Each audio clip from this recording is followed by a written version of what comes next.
मनुष्य के जीवन में सबसे बड़ी समस्या मनुष्य का आनंद खो गया है।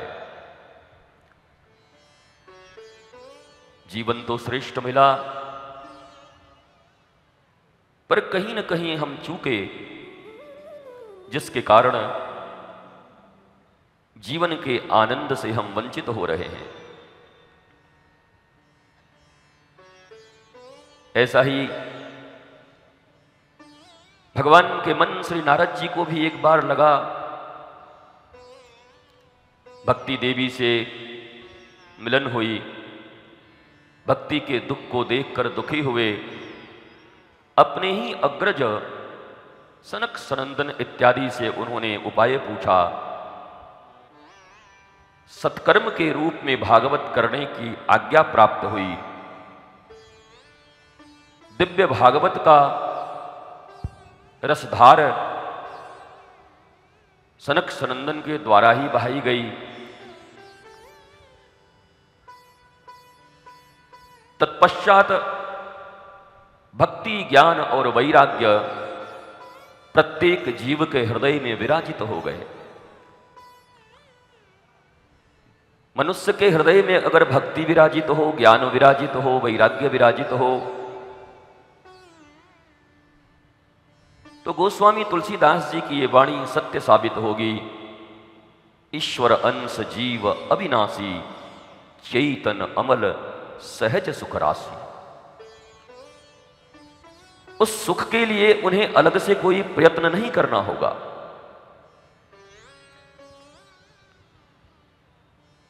संपूर्ण विश्व में सुख के लिए अनंत प्रयत्न हो रहे हैं।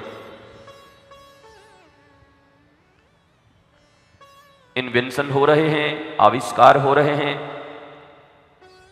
भौतिक सुविधाएं बढ़ रही हैं, विकास हो रहा है।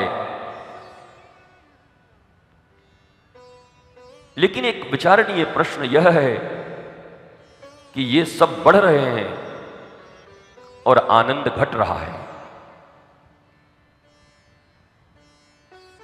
जिस दर्द के लिए, जिस मर्ज के लिए औषधि ली, उस औषधि ने मर्ज को कम न किया बल्कि मर्ज और बढ़ा दिया।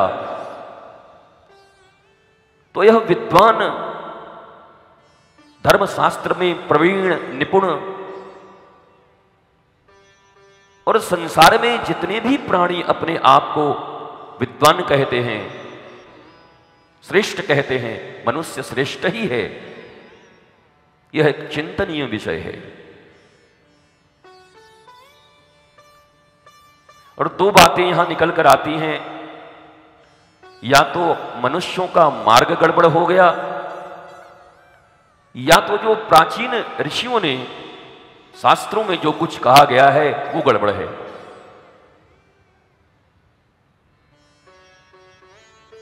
क्योंकि यह संसार विज्ञान के आधार पर चल रहा है। आप चिल्लाते रहोगे कोई नहीं सुनेगा। नहीं नहीं, शास्त्र तो बड़े अच्छे हैं। क्योंकि मनुष्य काम, क्रोध, मदमोह, लोभ, मात्सर्य, दंभ, पाखंड, अहंकार, ईगो, वो स्वयं को मान ही नहीं सकता कि वो गलत रास्ते पर है। वो कहेगा शास्त्रों में ही गड़बड़ है तुम्हारे, हम और गलत। भगवान ने बहुत फुर्सत से हमको बनाया। इस सारी दुनिया में अगर विद्वता की कहीं पर विशेष प्रकाश है तो सिर्फ मेरे भीतर है।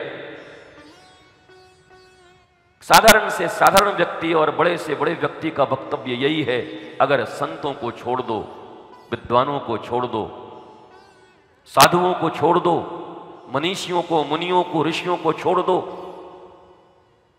तो हर जगह अहंकार का बोलबाला है।